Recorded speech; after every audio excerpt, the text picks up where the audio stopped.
एक आदमी जो कभी दुनिया के सबसे अमीर लोगों में गिना जाता था, जिसकी नेटवर्थ 42 बिलियन डॉलर थी, मतलब लाखों करोड़ रुपए। और फिर कुछ साल बाद वही आदमी एक लंदन की कोर्ट में खड़ा होकर कहता है, मेरे पास कुछ नहीं बचा, मेरी असली नेटवर्थ 0 है। ये कोई फिल्म की कहानी नहीं है और ना ही ये कहानी सिर्फ एक आदमी के डाउनफॉल की है। ये कहानी है दो भाइयों की, एक ही पिता के दो बेटे, जिन्हें विरासत में मिला था इंडिया का सबसे बड़ा एम्पायर, और जिन्होंने उस एम्पायर के लिए ऐसी जंग लड़ी कि उसकी आंच ने देश की प्राइम मिनिस्टर, सुप्रीम कोर्ट और पूरे देश का ध्यान अपनी ओर खींच लिया। लेकिन ये सब शुरू कहाँ से हुआ? इसकी जड़ में है एक तीसरा इंसान, एक गरीब स्कूल टीचर का बेटा जो कभी भजिए बेचता था और जिसने भारत का सबसे बड़ा बिजनेस साम्राज्य खड़ा किया, और फिर वही साम्राज्य 2 टुकड़ों में बिखर गया। आइए जानते हैं the real story of Ambani empire. कहानी शुरू होती है गुजरात के एक छोटे से गांव से, चोरवाड़। साल 1932। समंदर के किनारे बसा एक मामूली सा कस्बा। यहीं एक मिडिल क्लास परिवार में जन्म होता है धीरू भाई अंबानी का। पिता हीरा चंद अंबानी एक सिंपल स्कूल टीचर, पूरी जिंदगी ईमानदारी से बच्चों को पढ़ाया, लेकिन तनख्वाह इतनी कि घर मुश्किल से चलता था। माँ जमुना बेटी, एक ट्रेडिशनल घरेलू औरत। घर में पैसा नहीं था, लेकिन धीरू भाई के पास एक चीज भरपूर थी, दिमाग और एक आदत, हर जगह मौका ढूंढने की। गांव के पास था गिरनार पर्वत, एक मशहूर तीर्थ स्थल जहां हर हफ्ते हजारों यात्री आते थे। छोटे धीरू भाई ने सोचा, इतने सारे थके हारे लोग, इतनी भूख, यहाँ तो पैसा है। उसने भजिए और स्नैक्स बनाकर वहां बेचना शुरू कर दिया। ये कोई किताबी ज्ञान नहीं था, ये इंस्टिंक्ट था। डिमांड कहाँ है वही पैसा है। लेकिन गाँव में बड़े सपने पूरे नहीं होते, तो 16 से 17 साल की उम्र में धीरू भाई निकल पड़े एक ऐसी जगह के लिए जिसका नाम भी ज्यादातर लोगों ने नहीं सुना था। जगह ईडन, आज के यमन में एक पोर्ट सिटी, लेकिन उस जमाने में ब्रिटिश कंट्रोल वाला दुनिया का एक सबसे बिजी ट्रेडिंग हब। यहाँ धीरू भाई को नौकरी मिली। शुरुआत बिल्कुल नीचे से, पेट्रोल पंप पर काम, फिर क्लर्क का काम। लेकिन धीरू भाई सिर्फ नौकरी नहीं कर रहे थे, वो ऑब्जर्व कर रहे थे। ईडन में दुनिया भर का सामान आता था, ऑयल, मसाले, कपड़ा, धातु। यहाँ बैठकर धीरू भाई ने पहली बार समझा कि इंटरनेशनल ट्रेड असल में चलता कैसे है, पैसा कैसे घूमता है। कहा जाता है कि उस वक्त वहाँ के चांदी के सिक्कों में इतनी प्योर चांदी थी कि सिक्के की असली कीमत उसकी फेस वैल्यू से ज्यादा थी, यानी सिक्का पिघलाओ तो चांदी ज्यादा में बिकती थी। धीरू भाई ने ये बात पकड़ ली। ये एक शार्प बिजनेस माइंड की पहली झलक थी, एक मौका जो सबके सामने था, पर देखा सिर्फ धीरू भाई ने। लेकिन एडन में पैसा कमाना मकसद नहीं था, मकसद था अपना कुछ खड़ा करना, और वो सपना सिर्फ एक जगह पूरा हो सकता था, इंडिया। 1950 के दशक के आखिर में धीरू भाई इंडिया लौट आए। जेब में बड़ी पूंजी नहीं थी, बस कुछ हजार रुपए। मुंबई के मस्जिद बंदर इलाके में एक छोटे से ऑफिस से उन्होंने शुरुआत की, रिलायंस कमर्शियल कॉर्पोरेशन। शुरू में मसाले एक्सपोर्ट करते थे, फिर नजर पड़ी एक ऐसी चीज पर जिसने सब बदल दिया, पॉलिएस्टर यार्न। धीरू भाई की सबसे बड़ी सोच यही थी, इंडिया का असली पावर अमीर नहीं बल्कि उसका आम आदमी है। तो उन्होंने ऐसे कपड़े बनाए जो दिखें प्रीमियम पर हों आम आदमी की पहुंच में, और जन्म हुआ एक लेजेंडरी ब्रांड का, ओनली विमल। फिर 1977 में धीरू भाई ने वो दांव खेला जिसने इंडिया की हिस्ट्री बदल दी। उन्होंने रिलायंस को स्टॉक मार्केट में लिस्ट किया। उस जमाने में शेयर बाजार सिर्फ बड़े लोगों का खेल माना जाता था। धीरू भाई ने गांव-गांव जाकर आम लोगों को समझाया, रिलायंस में पैसा लगाओ, कंपनी के मालिक बन जाओ। लाखों लोगों ने भरोसा किया। रिलायंस के शेयर होल्डर्स इतने हो गए कि कंपनी की एनुअल मीटिंग किसी हॉल में नहीं बल्कि फुटबॉल स्टेडियम में करनी पड़ती थी। धीरू भाई ने इंडिया में जो खड़ा किया उसे नाम मिला द इक्विटी कल्ट। एक ट्रेडिंग कंपनी अब एक विशाल इंडस्ट्रियल एम्पायर बन चुकी थी, यार्न से पेट्रोकेमिकल्स और फिर ऑयल रिफाइनिंग तक। लेकिन साल 1986 में सब कुछ बदल गया। फरवरी 1986, ताकत के शिखर पर बैठे धीरू भाई को आया एक स्ट्रोक। उनका दायां हाथ काम करना बंद कर गया, और यहीं से धीरू भाई ने धीरे धीरे अपना बिजनेस अपने 2 बेटों के हाथ में देना शुरू किया, मुकेश और अनिल। अब ध्यान दीजिए, क्योंकि यही 2 किरदार पूरी कहानी का दिल हैं। मुकेश अंबानी स्वभाव से शांत, इंट्रोवर्ट। उन्हें सुर्खियां पसंद नहीं थी, उनका काम था ऑपरेशंस, बड़े बड़े प्रोजेक्ट्स को समय पर और बजट में खड़ा करना। अनिल अंबानी बिल्कुल उल्टा, एक्सट्रोवर्ट, चार्मिंग, चमक दमक वाला। वो बने रिलायंस का पब्लिक फेस। पॉलिटिशियन से रिश्ते, मीडिया, मार्केटिंग, लॉबिंग, ये सब अनिल संभालते थे। दोनों अलग पर अब तक एक टीम। लेकिन 1991 में धीरू भाई ने एक फैसला लिया जिसने पहली दरार डाली। उन्होंने मुकेश को वाइस चेयरमैन बना दिया और अनिल रह गए जॉइंट मैनेजिंग डायरेक्टर। और मुकेश ने धीरे धीरे अपने भरोसेमंद लोगों को कंपनी में बड़े पदों पर बिठाना शुरू कर दिया। लेकिन सवाल ये है, धीरू भाई ने मुकेश को क्यों चुना, अनिल को क्यों नहीं? इसकी एक बड़ी वजह थी परिवार के अंदर की कहानी। अनिल अंबानी को प्यार हो गया उस जमाने की एक ग्लैमरस बॉलीवुड एक्ट्रेस से, टीना मुनीम, एक पूर्व मिस इंडिया, मॉडर्न, बेबाक। लेकिन अंबानी परिवार एक कंजर्वेटिव गुजराती परिवार था और इस रिश्ते को मानने को तैयार नहीं था। कहा जाता है कि खुद धीरू भाई ने इस शादी का जमकर विरोध किया। दूसरी तरफ मुकेश की कहानी बिल्कुल उल्टी थी।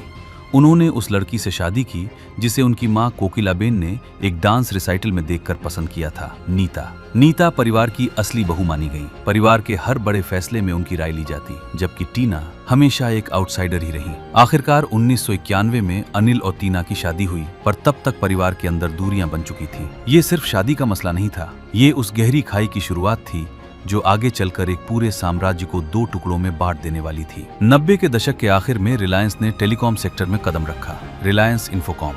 लेकिन इस नई बड़ी कंपनी में अनिल या उनके किसी करीबी को कोई बड़ी भूमिका नहीं मिली। ज्यादातर कंट्रोल मुकेश और उनके लॉयलिस्ट के हाथ में था। अनिल को साफ दिखने लगा मुकेश उन्हें किनारे कर रहे हैं, बराबर का पार्टनर नहीं मान रहे।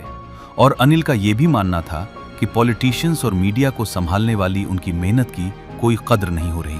1999 तक धीरू भाई के जीते जी ही दोनों भाइयों के बीच की दरार साफ नजर आने लगी। पूरा रिलायंस ग्रुप अंदर ही अंदर 2 खेमों में बट गया, प्रो मुकेश और प्रो अनिल। धीरू भाई को सब पता था, पर उन्होंने बिजनेस बांटने के बजाय एक अलग रास्ता चुना। मार्च 2002 में उन्होंने अपनी कंपनियों का एक मेगा मर्जर कर दिया। माना जाता है कि उनका मकसद था सब कुछ इतना उलझा देना कि भाई अलग हो ही न सकें। मजबूरी में साथ काम करते रहें, पर किस्मत को कुछ और मंजूर था। 6 जुलाई 2002 धीरू भाई अंबानी इस दुनिया से चले गए। और सबसे बड़ी बात, वो एक चीज पीछे छोड़ गए जिसकी कमी आगे सब कुछ तबाह करने वाली थी। उन्होंने कोई वसीयत नहीं बनाई। पिता के जाते ही मुकेश ने रिलायंस की कमान संभाल ली और अनिल बन गए सेकंड इन कमांड। लेकिन कुछ ही महीनों में तनाव फटने लगा। अनिल को लगता था कि मुकेश पूरी कंपनी के पैसे का इस्तेमाल अपने टेलीकॉम सपने और अपने दोस्तों के फायदे के लिए कर रहे हैं। जुलाई 2004 में रिलायंस के बोर्ड ने एक बड़ा फैसला लिया। अनिल की फाइनेंशियल पावर्स काट दी और मुकेश को पूरी फाइनेंशियल ताकत दे दी। साथ ही ये भी तय हुआ कि वाइस चेयरमैन यानी अनिल,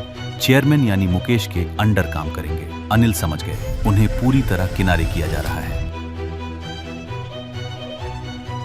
और फिर ये जंग मीडिया में आ गई। टाइम्स ऑफ इंडिया ने फ्रंट पेज पर एक ब्रदर्स फ्यूड की खबर छाप दी। देश के एक बड़े बिजनेस ग्रुप के 2 भाइयों की लड़ाई। इस मीडिया वॉर में अनिल का पलड़ा भारी था। एक के बाद एक खबरें छपने लगी। मुकेश की पॉलिटिशियन से डील्स, कॉर्पोरेट गवर्नेंस पर सवाल और ये कि वो अपने छोटे भाई के साथ बुरा बर्ताव कर रहे हैं। फिर आया एक चौंकाने वाला मोमेंट। एक बिजनेस सेमिनार में माइक्रोसॉफ्ट के सीईओ स्टीव बाल्मर, जो मुकेश के स्टैनफोर्ड के दोस्त थे, ने मजाक में एक राज खोल दिया। उनके बैच में सिर्फ 2 लोग पहले ही साल पढ़ाई छोड़कर चले गए थे, खुद स्टीव और मुकेश अंबानी। सालों से दुनिया मानती थी कि मुकेश ने स्टैनफोर्ड से MBA पूरा किया है। मुकेश सेमिनार बीच में ही छोड़कर चले गए। हालात इतने बिगड़ गए कि देश के फाइनेंस मिनिस्टर और यहाँ तक कि प्राइम मिनिस्टर के दफ्तर को बीच में आना पड़ा। FM ने कहा, इन 2 भाइयों की लड़ाई से पूरा देश परेशान है। अब इस जंग को रोक सकता था तो सिर्फ एक इंसान। वो इंसान थी उनकी मां कोकिलाबेन अंबानी। ICICI के KV कामत जैसे फैमिली फ्रेंड्स की मदद से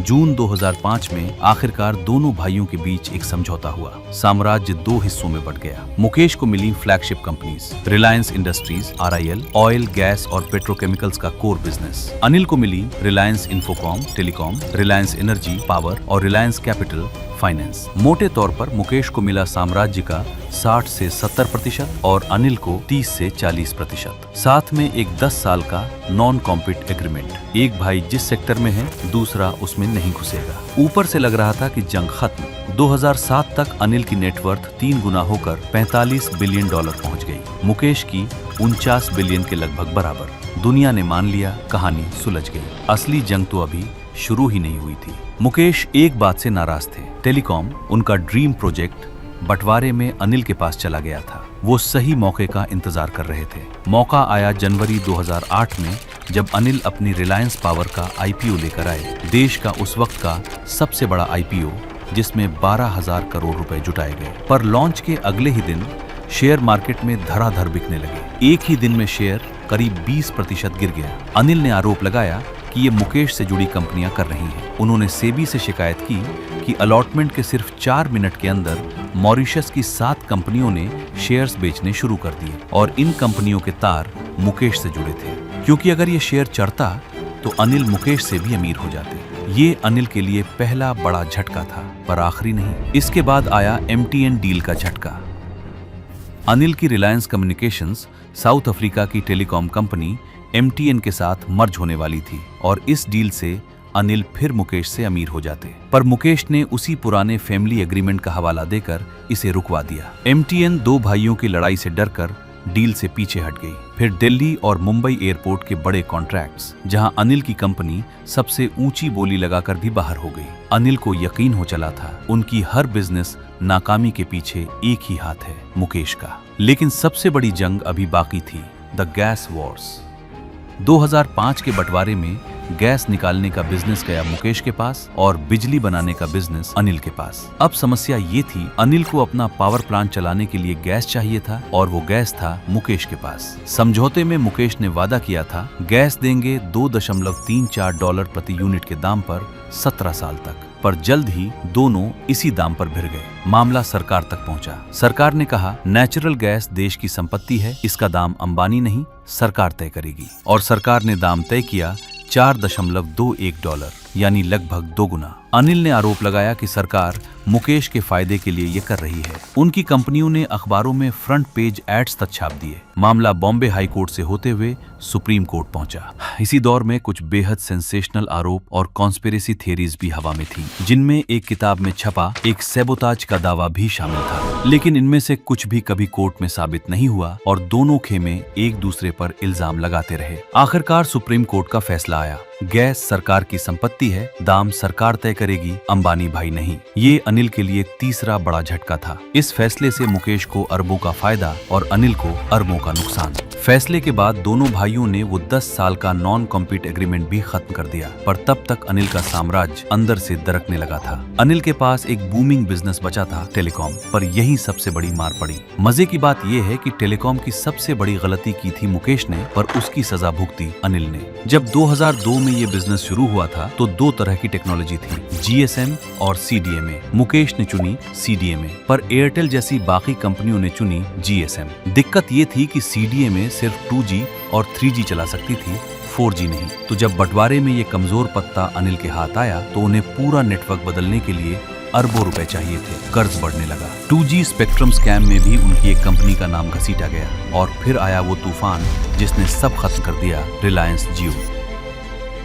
मुकेश ने मुफ्त 4G डेटा और कॉल्स देकर पूरा मार्केट हिला दिया। कस्टमर्स रातों रात जियो की तरफ भाग गए। अनिल की रिलायंस कम्युनिकेशंस, जो पहले ही कर्ज में डूबी थी, अब डूबती चली गई। एयरसेल से मर्जर की कोशिश नाकाम, टावर बेचने की डील्स नाकाम। 2018 तक अनिल की कंपनियों पर कुल कर्ज था लगभग 1.72 लाख करोड़ रुपए। और फिर आई वो घड़ी जब दुनिया का छठा सबसे अमीर इंसान अपने ही भाई के सामने हाथ फैलाने को मजबूर हो गया। स्वीडिश कंपनी एरिक्सन का अनिल पर 550 करोड़ रुपए बकाया था। सुप्रीम कोर्ट ने डेडलाइन दी, पैसा लौटाओ वरना कंटेम्प्ट ऑफ कोर्ट में जेल। अनिल पैसा नहीं चुका पाए, जेल बिल्कुल सामने थी। और तब रिपोर्ट्स के मुताबिक मां कोकिलाबेन ने मुकेश से अपने छोटे भाई को बचाने की गुजारिश की। कहा जाता है कि अनिल को करीब करीब अपने ही भाई के सामने गिड़गिड़ाना पड़ा। आखिर में मुकेश ने एरिक्सन का बकाया चुका दिया और अपने भाई को जेल जाने से बचा लिया।